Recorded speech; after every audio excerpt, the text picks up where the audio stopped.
sa pag-ibig mo sa akin.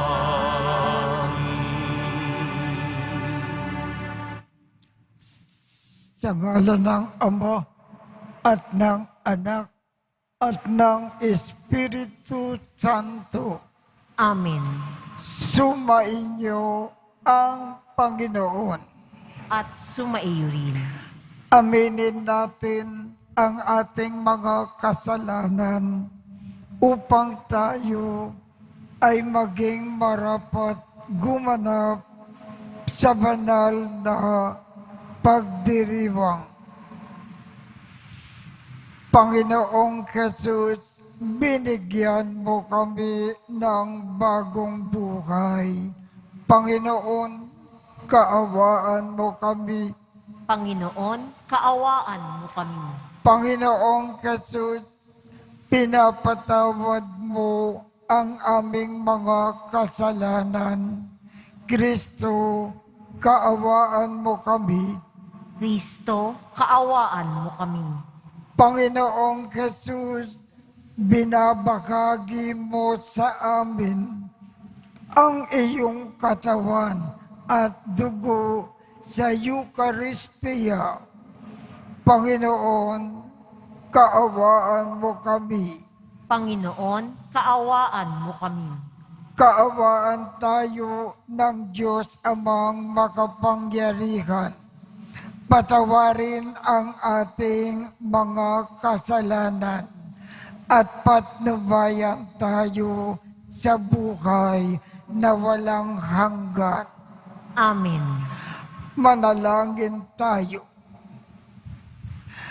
Ama naming makapangyarihan, iniutos mo na pakinggan namin ang minamahal mong anak na iyong kinalulugdan. Kami nawa ay makapakinabang sa iyong salita upang sa pagdadalisay nito sa aming kalooban, kami ay lumigaya sa pagkakita sa iyong liwanag sa pamamagitan ni Jesucristo kasama ng Espiritu Santo magpasawalang hanggan. Amen. Magsiupo po ang lahat.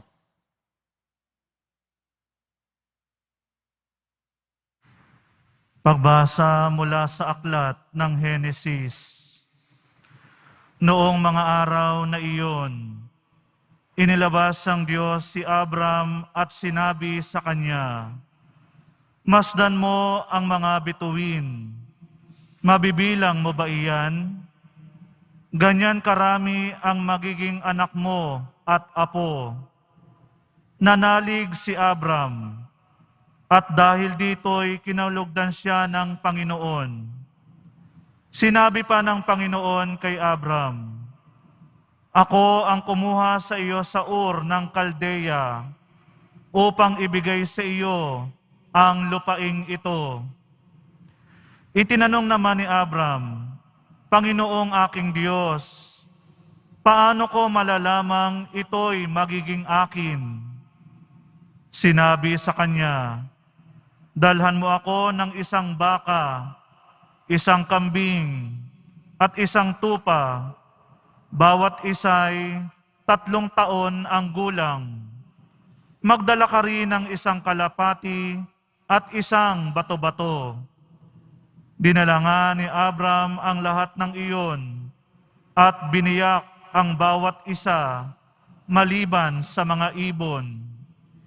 Inihanay niyang magkakatapat ang pinaghahating hayop. Bumaba ang mga buwitre upang kanin ito, ngunit itinaboy sila ni Abram. Nang kumikiling na ang araw, nakatulog ng mahimbing si Abram at nagkaroon ng isang nakatatakot na pangitain. Pagkalubog ng araw at laganap na ang dilim, biglang may lumitaw na palayok na umuusok at maningas na sulo na dumaan sa pagitan ng pinatay na mga hayop. At ng araw na iyon, nakipagtipan ang Panginoon kay Abram, wika niya, "Nangangako ako na ibibigay sa lahi mo ang lupaing ito mula sa hangganan ng Ehipto hanggang sa ilog Euphrates." Ang salita ng Diyos. Salamat sa Diyos. Panginooy aking tanglaw, siya'y aking kaligtasan. Panginooy aking tanglaw, siya'y aking kaligtasan. Tanglaw ko'y ang poon aking kaligtasan, kaya walang takot ako kanino man. Sa mga panganib kanyang iingatan, kaya naman ako'y walang agam-agam. Panginooy aking tanglaw, siya'y aking kaligtasan. O Diyos, ako'y dinggin sa aking pagtawag. Lingapin mo ako sa aking mahabag. Ang paanyaya mo'y lumapit sa akin. Huwag kang magkukublit, kita'y hahanapin. Panginooy aking tanglaw, siya'y aking kaligtasan. Huwag kang magagalit, huwag mong itatakwil. Akong katulong mo at iyong alipin.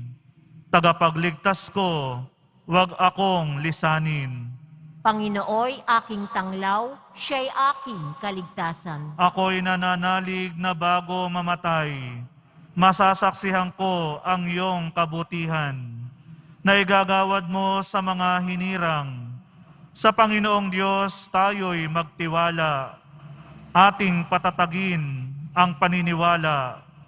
Tayo ay umasa sa kanyang kalinga. Panginooy aking tanglaw, siya'y aking kaligtasan.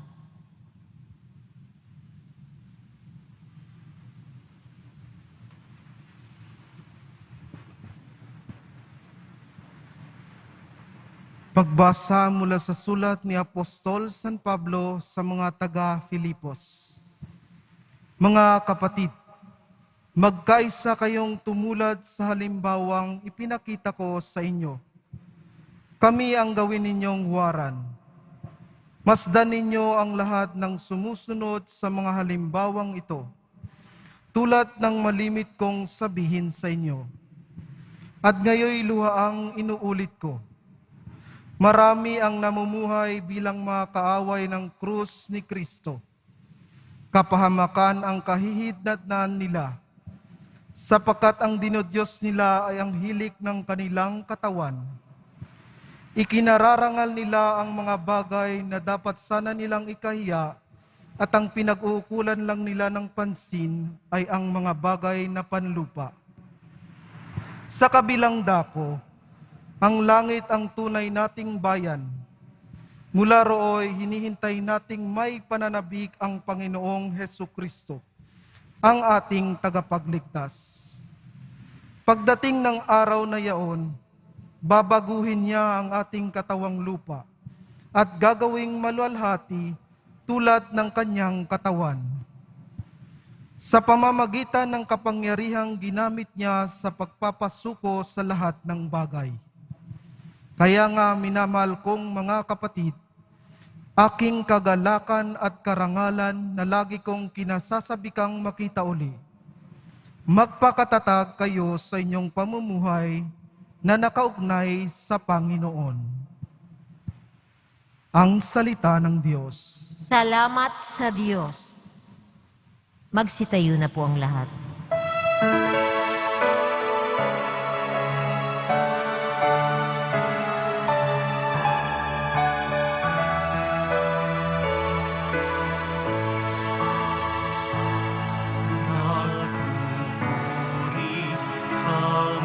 Sa'yo, Panginoong Jesucristo.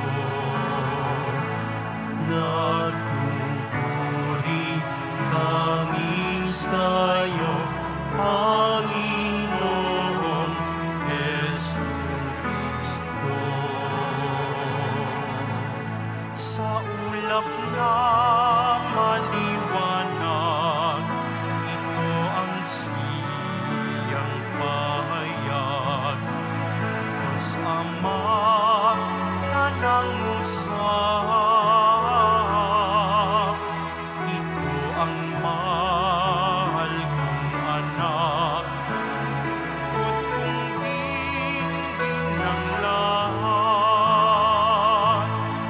Nagpupuri kami sa'yo, Panginoon Yesu Kristo. Sumainyo ang Panginoon. At sumaiyo rin. Ang mabuting balita ng Panginoon ayon kay San Lucas. Papuri sa iyo, Panginoon. Noong panahong iyon, umakyat si Jesus sa bundok upang manalangin. Isinama niya sina Pedro, Juan at Santiago. Samantalang siya ay nananalangin, nagbago ang anyo ng kanyang mukha. Nagningning ang kanyang kasuotan na naging puting-puti. Di kaginsa-ginsay lumitaw ang dalawang lalaki, sina Moises at Elias, na napakakitang may kaningningan at nakipag-usap sa kanya. Pinag-usapan nila ang nalalapit na pagpanaw ni Jesus na magaganap sa Jerusalem. Tulog na tulog si Pedro at ang kanyang mga kasama, ngunit sila ay biglang nagising at nakita nila si Jesus na nagniningning at ang dalawang lalaki na nakatayo sa tabi niya. Nang papaalis na sa tabi ni Jesus ang mga lalaki, sinabi ni Pedro, "Guro, mabuti pa ay dumito na tayo. Gagawa po kami ng 3 kubol, isa sa inyo, isa kay Moises, at isa kay Elias." Ang totoo ay hindi niya nalalaman ang kanyang sinasabi. Nagsasalita pa siya nang matakpan sila ng isang ulap at sila ay natakot. At may isang tinig mula sa alapaap na nagsabi, "Ito ang aking anak, ang aking hinirang. Siya ay ang inyong pakinggan." Nang tumigil ang tinig, nakita nila na nag-iisa na si Jesus. At hindi muna sinabi ng mga alagad kanino man ang kanilang nakita. Ang mabuting balita ng Panginoon. Pinupuri ka namin, Panginoong Heso Kristo. Magsiupo po ang lahat. Nang ang ating Panginoon ay nagbagong anyo sa itaas ng bundok, ang Diyos Ama bumaba at mayroon siyang tinabi. Ang sabi niya, "Ito ang aking anak, ang aking hinirang, siya ang inyong pakinggan." Ang Diyos Ama ay may kahilingan sa bawat isa sa atin. Ang kanyang kahilingan Pakinggan daw natin lagi ang ating Panginoong Jesus. Pakinggan natin ang kanyang mga aral. Intindihin natin itong mabuti at isagawa sa ating buhay lagi-lagi. Bakit kinikiling ng Diyos Ama? Pakinggan si Jesus lagi-lagi upang gaganda ang ating buhay sa lupa, maging maayos. At para pagkatapos ng ating buhay sa lupa, langit ang ating tungo. Kung mahal natin ang Diyos Ama, ang kanyang kahilingan ay ating tutuparin nang walang pagkukulang. Lagi natin pakikinggan si Jesus sa lahat ng kanyang itinuturo sa atin habang tayo ay nabubuhay sa lupa. Yan ang ibig ipaabot sa atin na mensahe ng ating ebanghelyo ngayong umaga. Kaya tumayo po tayo at ipakayag natin ang ating pananampalataya. Sumasampalataya ako Sa Diyos amang makapangyarihan sa lahat na may gawa ng langit at lupa. Sumasampalataya ako kay Hesukristo, iisang anak ng Diyos, Panginoon nating lahat. Nagkatawang tao siya, lalang ng Espiritu Santo, ipinanganak ni Santa Mariang Birhen, pinagpakasakit ni Poncio Pilato, ipinako sa krus, namatay, inilibing, nanaog sa kinaroroonan ng mga yumao. Nang may ikatlong araw, nabuhay na muli, umakyat sa langit, naluklok sa kanan ng Diyos, amang makapangyarihan sa lahat. Doon magmumulang paririto at huhukom sa nangabubuhay at nangamatay na tao. Sumasampalataya naman ako sa Diyos, Espiritu Santo, sa banal na simbahang katolika, sa kasamahan ng mga banal, sa kapatawaran ng mga kasalanan, sa pagkabuhay na muli na nangamatay na tao, at sa buhay na walang hanggan. Amen. Ipinakita mo, Ama, ang kaluwalhatian ng iyong anak na si Jesus sa pagbabagong anyo nito. Panibaguhin mo rin ang aming buhay sa lahat ng aspekto nito. Ang ating tugon, Panginoon, liwanagan at gabayan mo kami. Panginoon, liwanagan at gabayan mo kami.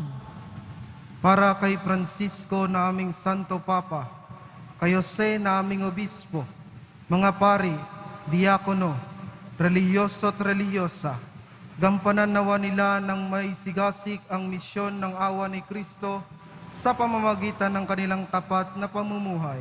Manalangin tayo. Panginoon, liwanagan at gabayan mo kami.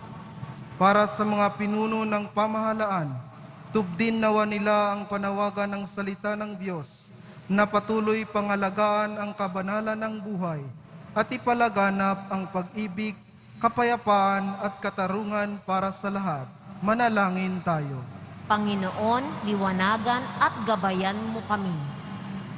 Para sa paghilom ng mundo sa pandemyang dulot ng COVID-19, bigyan mo nawa ng kagalingan ang lahat ng may sakit, kalakasan para sa lahat ng nakikahos, mga frontliners at kaming lahat na patuloy na nananalig sa iyong awa. Manalangin tayo. Panginoon, liwanagan at gabayan mo kami. Para sa mga taong nais nang tumalikod sa kanilang makasalanang pamumuhay, matanggap nawa nilang grasya ng iyong awat habag sa pamamagitan ng pagtanggap ng sakramento ng kumpisal. Manalangin tayo. Panginoon, liwanagan at gabayan mo kami. Para sa mga katekumen, Panindigan nawa nila ang kanilang layuning itakwil ang kasalanan upang matanggap nilang ganap ang buhay at kaligtasan dulot ni Kristo Jesus. Manalangin tayo. Panginoon, liwanagan at gabayan mo kami. Para sa mga yumao, sa pamamagitan ng kanilang pananampalataya sa iyo, Panginoon, makasapit nawa sila sa buhay na ipinangako mo sa kanila noong sila'y binyagan. Manalangin tayo. Panginoon, liwanagan at gabayan mo kami. Diyos naming Ama, patuloy nawang manaig sa amin ang iyong banal na awa. Pakinggan mo ang aming mga panalangin at sa pamamagitan ng iyong banal na salita, ganap nawa kaming makapaghanda habang kami ay nananabik na ipagdiwang ang misteryo ng iyong muling pagkabuhay sa pamamagitan ni Jesucristo, aming Panginoon. Amen. Magsiupo po ang lahat.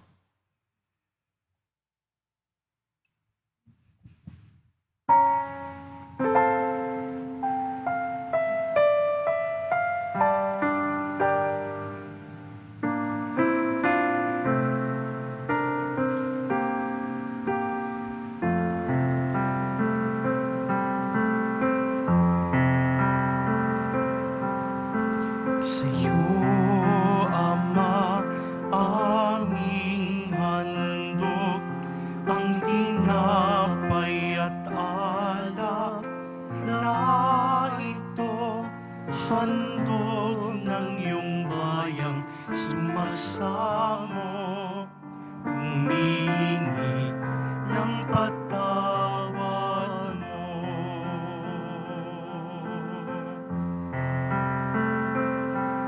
Sa pagsunod sa utos mo, nalulugod akong labis, di masukat ang dala ko,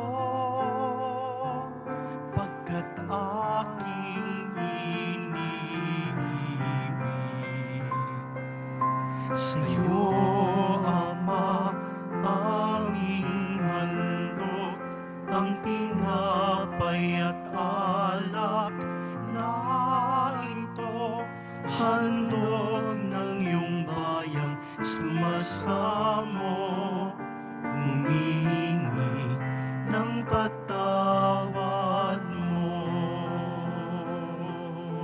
Magsitayo na po ang lahat.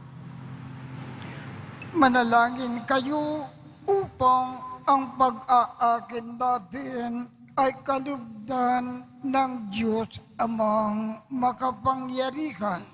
Tanggapin nawa ng Panginoon itong paghahain sa iyong mga kamay sa kapurihan niya at karangalan sa ating kapakinabangan at sa buong sambayanan niyang banal.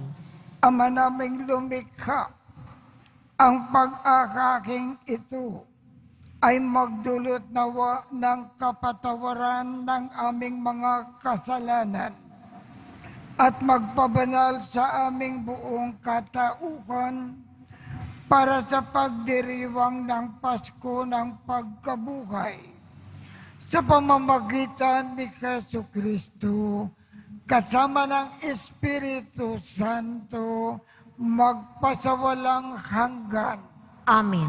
Sumainyo ang Panginoon. At sumaiyo rin. Itaas sa Diyos ang inyong puso at diwa. Itinaas na namin sa Panginoon.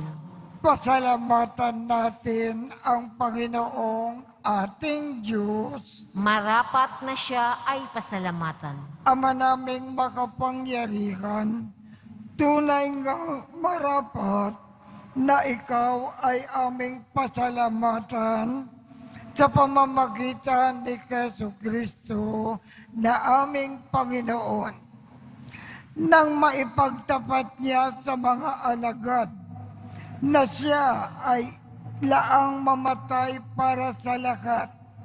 Sa kanila ay kanyang ipinamalas ang kanyang sariling puspos ng liwanag.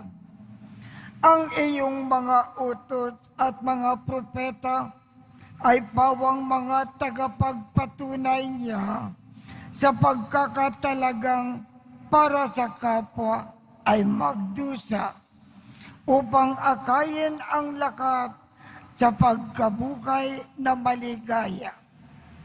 Kaya kaisa ng mga anghel na nagsisiawit ng papuri sa iyo nang walang kumpay sa kalangitan, kami ay nagbubunyi sa iyong kadakilaan.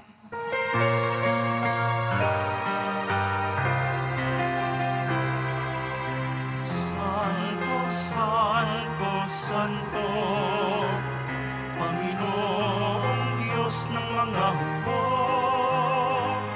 napupuno ang langit at lupa ng kadakilaan mo. Hosana, Hosana, Hosana sa kaitaasan.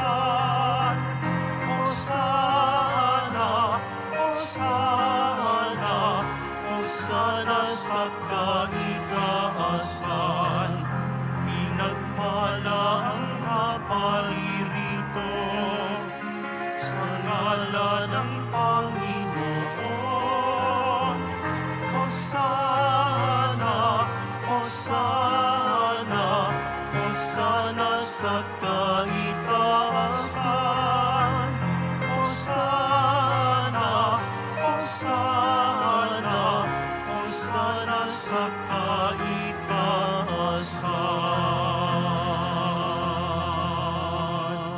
Magsiluhod po ang lahat. Ama naming banal, ikaw ang bukal ng tanang kabanalan. Kaya't sa pamamagitan ng iyong Espiritu, gawin mong banal ang mga kaloob na ito upang para sa amin ay maging katawan at dugo ng aming Panginoong Hesu Kristo. Bago niya pinagtiis ang kusang loob na maging handog, hinawakan niya ang tinapay, pinasalamatan kanya, pinaghati-hati niya iyon, iniabot sa kanyang mga alagad at sinabi, tanggapin ninyong lakat ito at kanin. Ito ang aking katawan na ikahandog para sa inyo.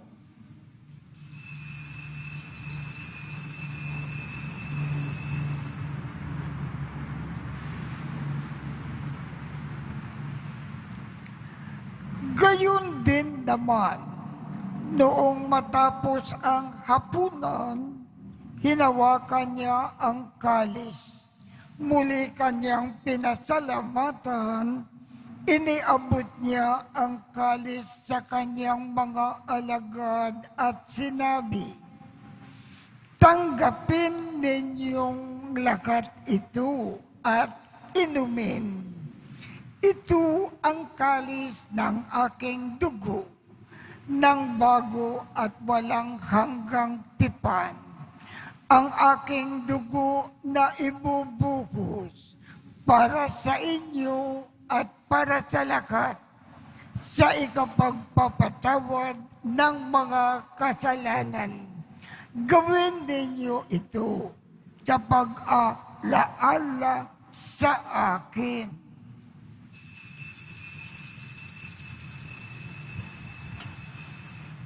Magsitayo po ang lahat.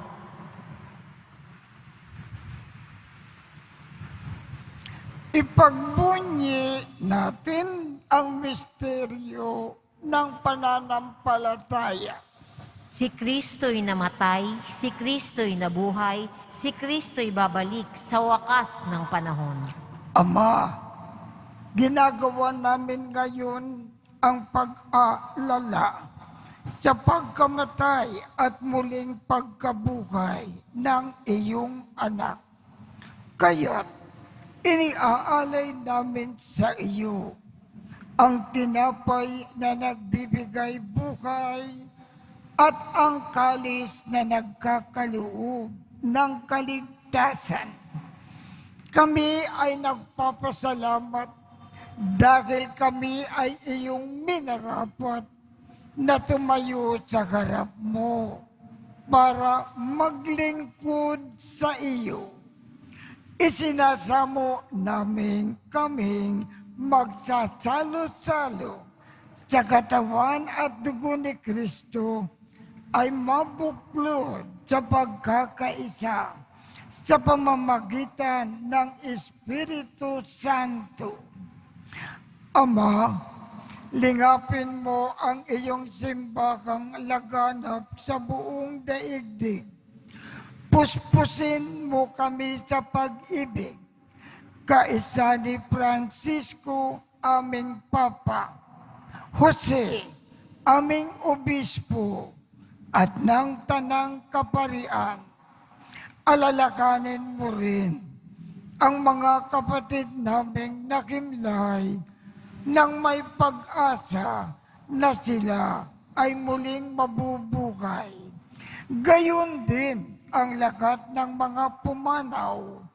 Kaawaan mo sila at patuloyin sa iyong kaliwanagan. Kaawaan mo at pagindapatin kaming lahat na makasalo sa iyong buhay na walang wakas. Kaisa ng makal na Birhen Maria na ina ng Diyos, ng kabiyak ng puso niyang si San Jose, kaisa ng mga apostol, at ng lahat ng mga banal na namukay dito sa daigdig ng kalugod-lugod sa iyo. Maipagdiwang nawa namin ang pagpupuri sa ikararangal mo sa pamamagitan ng iyong anak na aming Panginoong Jesucristo. Sa pamamagitan ni Kristo, kasama niya at sa Kanya, ang lahat ng parangal at papuri ay sa iyo. Diyos amang makapangyarihan, kasama ng Espiritu Santo, magpasawalang hanggan. Amen. Amen.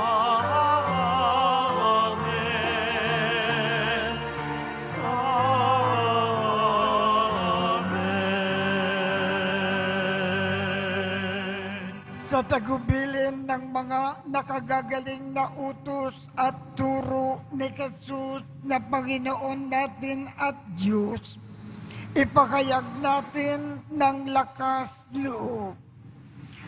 Ama namin, sumasalangit ka, sambahin ang ngalan mo, mapasa amin ang kaharian mo, sundin ang loob mo dito sa lupa para nang sa langit.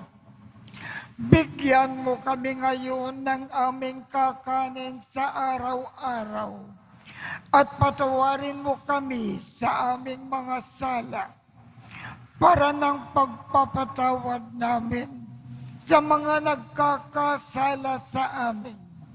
At huwag mo kaming ipahintulot sa tukso at iadya mo kami sa lahat ng masama.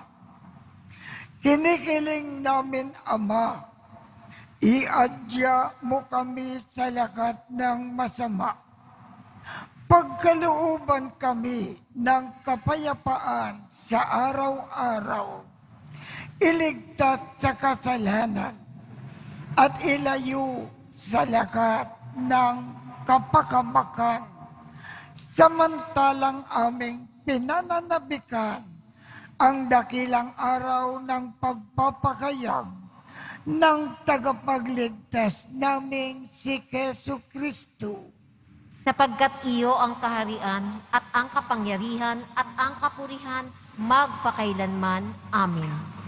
Panginoong Keso Kristo, sinabi mo sa iyong mga apostol, kapayapaan ang iniiwan ko sa inyo. Ang aking kapayapaan ang ibinibigay ko sa inyo. Tungkayan mo ang aming pananampalataya at huwag ang aming mga pagkakasala. Pagkalooban mo kami ng kapayapaan at pagkakaisa ayon sa iyong kalooban, kasama ng Espiritu Santo, magpasawalang hanggan. Amen. Ang kapayapaan ng Panginoon ay laging sumainyo. At sumaiyo rin. Magbigayan tayo ng kapayapaan sa isa't isa.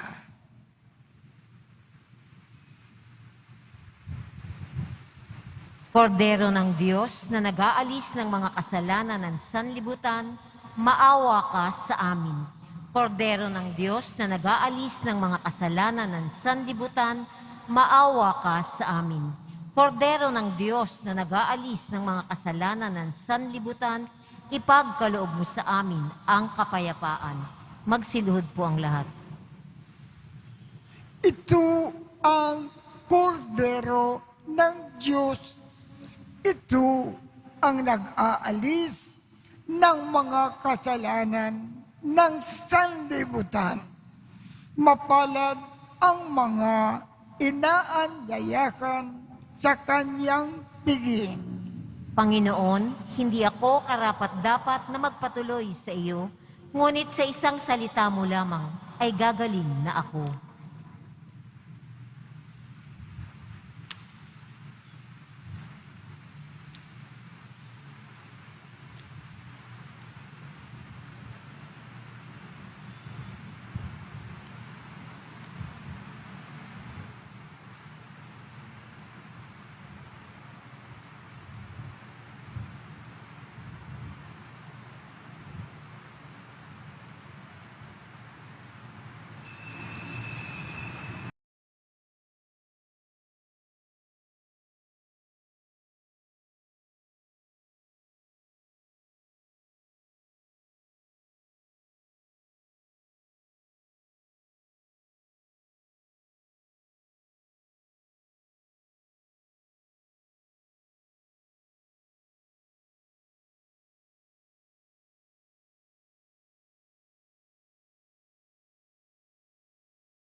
Ama naming mapagmahal, kaming pinapakinabang mo sa dakilang pagliliwanag sa bagong anyo ng iyong anak, ay tumatanaw ng utang na loob sa iyo, sapagkat kahit ngayon pa man sa lupang ibabaw, pinapagsasalo mo na kami sa kariktan ng kalangitan, sa pamamagitan ni Jesu Kristo, kasama ng Espiritu Santo, magpasawalang hanggan.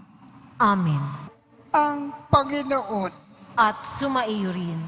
kaawaan kayo ng Diyos at gawaran niya ng pagbabasbas ang inyong mga larawan, mga dasalan, at mga ibang religious articles upang makatulong sa inyong kasalukuyang buhay sa ikauunlad sa paggawa ng kabutikan upang inyong makamit ang ligaya sa kalangitan sa pamamagitan ni Hesu Kristo kasama ng Espiritu Santo magpasawalang hanggan.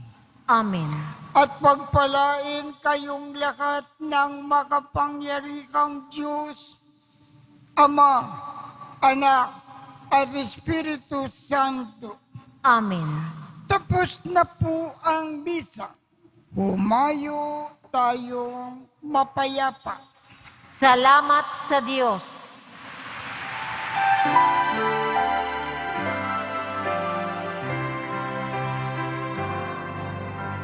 Padre Jesus Nazareno,